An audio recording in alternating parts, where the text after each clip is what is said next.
Tak pernah lagi tak untuk pernah lagi untuk mengkaji atau menguliknya di apa itu. Apa sebenarnya itu? Silakan Teguh.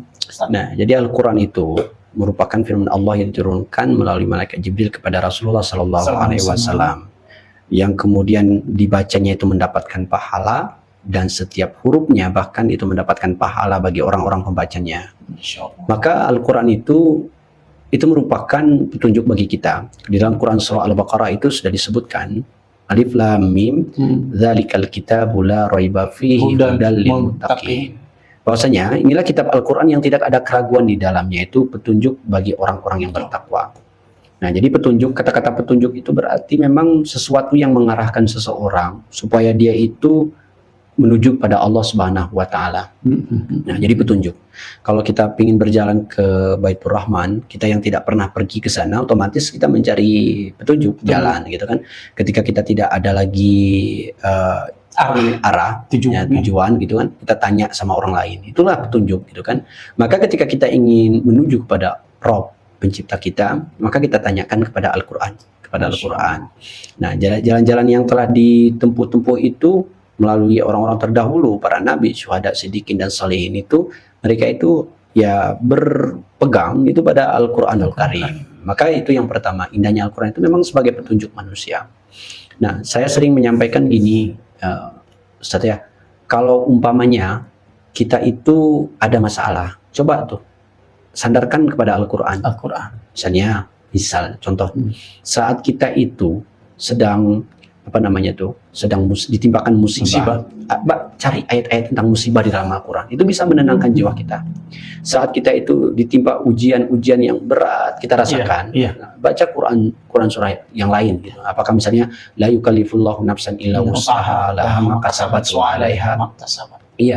Kemudian saat kita itu banyak khilaf, salah, kemudian bagaimana caranya? Wasari'u ila magfiratin min rabbikum wa jannatin arduha samawati wal ardh uiddat lil muttaqin. Misalnya seperti itu. Artinya, setiap problematika kita itu disandarkan dengan masalah-masalah yang ada dalam Al-Quran. Kalau sekiranya kita dihubungkan, orang tua kita wafat, meninggal dunia, ya kemudian berbicara masalah warisan, maka kita buka tentang ayat-ayat tentang warisan. Kalau sekiranya masalah perselisihan, yang kita buka ayat-ayat tentang perselisihan, semua ada di situ. Ya, semuanya ada di situ gitu kan. Umpamanya tentang hutang piutang, oh ternyata ada ayatnya. Jadi hutang piutang, riba, kemudian waris, fitnah, itu semuanya ada. Artinya ayat-ayat yang berkenaan dengan kehidupan kita itu, keseharian kita itu, oh saya ada ini nih masalahnya. Oke, dibuka di dalam Al-Quran. Sekarang ini nggak susah lagi. Kalau dulu misalnya kita buka harus Fathur Rahman. Kita buka Fathur Rahman, ayat-ayat yang berbicara dengan masalah-masalah apa yang misalnya ingin dicari. Kalau hari ini di aplikasi Al-Quran itu kan sudah ada. Misalnya kita buka ayat tentang musibah, oh ini nih ayat-ayatnya gitu kan. Oh tentang bersyukur, oh ini ayatnya.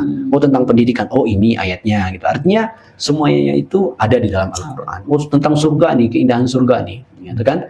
Nah maka dikaji semuanya itu. Maka keindahan Al-Quran yang pertama itu dia itu sebagai petunjuk. Petunjuk bagi manusia. Kemudian keindahan Al-Qur'annya berikutnya, orang-orang yang mendekatkan diri dengan Al-Qur'an, mereka itu kelak akan mendapatkan syafaat dari baginda Nabi sallallahu alaihi wasallam. Iqra'ul Qur'an fa innahu ya'ti yaumil qiyamah syafi'an li ashabi. Baca oleh kalian itu Al-Qur'an, karena Al-Qur'an itu akan datang pada hari kiamat nanti, itu menjadi syafaat untuk para pembacanya. Jadi syafaat itu kan ibarat kata penolong tuh. Penolong. Kita tiba-tiba melihat, oh ada misalnya musibah, ya, ada musibah. Kebetulan musibah itu adalah keluarga kita. Nah, kita melihat musibah itu, tapi keluarga kita, dan kita tak sanggup untuk menolongnya. Tiba-tiba datang orang lain untuk menolongnya, masya Allah, luar biasa. Atau mungkin saat kita ada sesuatu hal yang saat itu buntu, kita tidak bisa lagi untuk menyelesaikannya. Tiba-tiba ada orang yang memberikan pertolongan, ya gitu ya. Maka itu luar biasa. Misalnya lagi saat kita berjalan, tiba-tiba gempes ban mobil kita. Saat gempes ban mobil kita, kemudian dongkrak nggak ada, semuanya nggak ada gitu kan. Tiba-tiba datang orang menawarkan, bang, ban saya ini aja pakaikan bang, ini ada dongkraknya pun ini. Bayangkan tuh ya, itu pertolongan yang sangat luar biasa. Kelak itu Al-Quran itu juga akan memberikan syafaat seperti itu. Bahkan lebih dari yang pertolongan manusia gitu kan. Saat kita dihadapkan kepada mahkamah Allah itu, kemudian Al-Quran itu datang menjelma untuk memberikan pertolongan kepada para pembacanya. Maka indah sekali Al-Quran itu. Insyaallah. Nah, kemudian berikutnya, Al-Quran yang kita baca itu luar biasa. Satu huruf dari Al-Quran itu kita dapatkan pahalanya. Satu huruf saja. Man qara'a harfan min kitabillah falahu bihi hasanah wal hasanatu asyru amsalihha. Wala aqul alif lam mim harfun walakin alif harfun lam harfun min harfun. Jadi kata Nabi SAW dalam sabdanya itu, barang siapa yang membaca Al-Quran itu, dia memperoleh kebaikan. Dan kebaikan itu adalah 10 kali. Aku tidak berkata bahwasanya alif lam mim itu satu huruf. Walakin, tetapi alif itu satu huruf. Lam satu huruf, mim satu huruf. Itu saja, udah 30 huruf. 30 huruf yang kita dapatkan. Makanya tadi ketika kita itu berkaca pada, wah ini udah mulai malas-malas nih. Bayangkan tuh, yang kita peroleh itu, wah udah 30 nih, gitu kan. Alif lam mim 30 kita dapatkan. Gitu kan. Apalagi dzalikal kitabu la raiba fi. Jadi udah kita dapatkan berapa ayat, berapa huruf sudah tuh. Dikalikan dengan 10. Bahkan di bulan Ramadan ini bukan hanya 10 yang kita dapatkan. Kata Nabi SAW itu, barang siapa yang beramal di dalam bulan Ramadan itu, dia memperoleh pahala 10 sampai dengan 700. 700 kali lipat, gitu kan, yang kita peroleh. Maka indahnya Al-Quran itu kita akan mendapatkan pahala yang sangat istimewa. Kalau diibaratkan itu adalah bonus. Sering kita katakan bonus, gitu kan, bonus. Nah, kita ngambil air cuma 1 timba, tapi diberikan sama orang sama kita itu jadi 700 timba airnya. Kita ngambil air itu untuk keluarga kita. Nah, 1 cuma kita bawa. Tapi kemudian Allah ngasih 10 untuk kita. Yang tiba-tiba di rumah kita tuh udah ada 10. Itu namanya bonus. Bahkan di dalam bulan Ramadan itu bukan hanya seperti itu, 700 gitu. 700. Maka keindahannya itu memang tiada tara. Orang yang dekat dengan Al-Quran itu tadi sudah disebutkan, dia memperoleh pahala, memperoleh syafaat, petunjuk. Nah, jadi pahala ini itu yang kita raih. Jadi sahabat Qiyas yang dimuliakan oleh Allah Ta'ala, upayakan kita itu punya kegemaran dengan Al-Quran. Meski sesibuk apapun kita, sempatkan diri. Minimal dalam di dalam bulan Ramadan ini harus ada, kita itu punya target-target khusus tentang membaca dengan Al-Quran. Karena indahnya Al-Quran itu sangat luar biasa. Kemudian berikutnya, orang yang dekat dengan Al-Quran itu, dia akan memberikan pakaian indah kepada kedua orang tuanya. Masya Allah. Ya, jadi orang yang dekat-dekat dengan Al-Quran, membaca Al-Quran, ahli Al-Quran maka dia nanti akan memberikan pakaian yang indah untuk orang tuanya. Betapa senangnya kalau ada orang tua yang sudah meninggal, dia baca Quran, dia wah luar biasa. Nah, jadi orang tua kita itu kadang-kadang banyak pun uangnya, misalnya di ATM-nya itu 500 juta, di tabungannya itu, di tabung lainnya itu ada 1 miliar. Tapi tiba-tiba anaknya datang membawa uang cuma 10.000 dikasih sama orang tuanya, itu biasanya berlinang air mata orang tuanya karena bahagia. Bukan besarnya, ya, karena pemberian anak itu memang sangat luar biasa. Apalagi pakaian yang di bulan Ramadan ini kita yang sudah terbiasa tuh beli pakaian untuk orang tuanya itu, biasanya kalau dia itu nggak beli untuk orang tuanya itu ada itu ya, ada rasa-rasa kekurangan gitu ya. Jadi kalau sudah kita istimewakan orang tua kita beri pakaian, bahagianya luar biasa. Apalagi dipakainya itu di hadapan kita, gitu kan. Nah, ini pakaian di dunia nih. Tapi ada nanti pakaian akhirat yang sangat istimewa, luar biasa. Pakaian istimewa itu kita berikan karena kita memposisikan diri kita itu menjadi ahlul Quran. Nah, ahlul Quran ya. Nah, jadi keindahan Al-Quran itu memang luar biasa. Bisa kita berikan pakaian yang indah. Kemudian yang kelima, orang yang mendekatkan diri dengan Al-Quran itu nanti dia itu akan menaiki tingkatan demi tingkatan surga itu sesuai dengan bacaannya waktu hidup di dunia. Jadi kita akan disuruh untuk naik tangga-tangga berikutnya itu sampai terakhir bacaan kita apa. Maka kalau kita sering mengulang-ulang bacaan kita, ya, maka semakin tinggi tangga yang kita naiki, levelnya itu ibaratnya itu makin tinggi.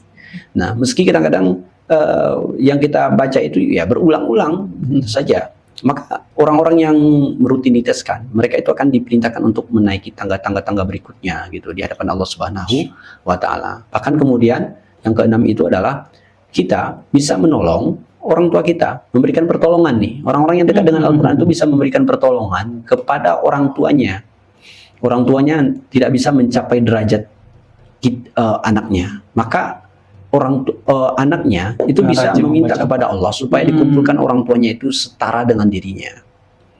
Nah, setara dengan dirinya. Maka rutinitas dengan Al-Quran itu memang luar biasa gitu, keindahannya. Ya. Dan kemudian yang ketujuh, ya. Nah, jadi yang ketujuh ini yang sangat istimewa lagi dalam sebuah sabda Nabi Sallallahu Alaihi Wasallam, Inna lillahi ahlun nas. Sesungguhnya Allah itu memiliki keluarga di antara manusia. Manhum ya Rasulullah. Apa? Siapa keluarga Mereka, Allah di antara manusia? Ya.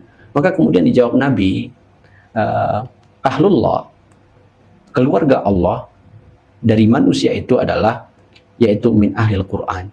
Orang ahli Quran. Ahlil Quran. Nah, jadi ahlil Quran itulah keluarga Allah, wa khasatuhu, yang dipilih oleh Allah Ta'ala. Masya Allah.